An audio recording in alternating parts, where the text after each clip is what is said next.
आमच्या महिला टीमच्या वतीनं मी माझं मत व्यक्त करत आहे। महिला राष्ट्रवादी.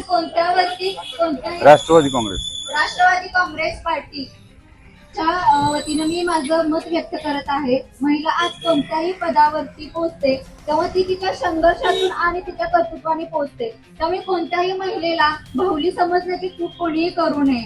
आपला महाराष्ट्र हा क्रांतीज्योती सावित्रीबाई फुले आणि राजमाता जिजाऊ यांचा आहे।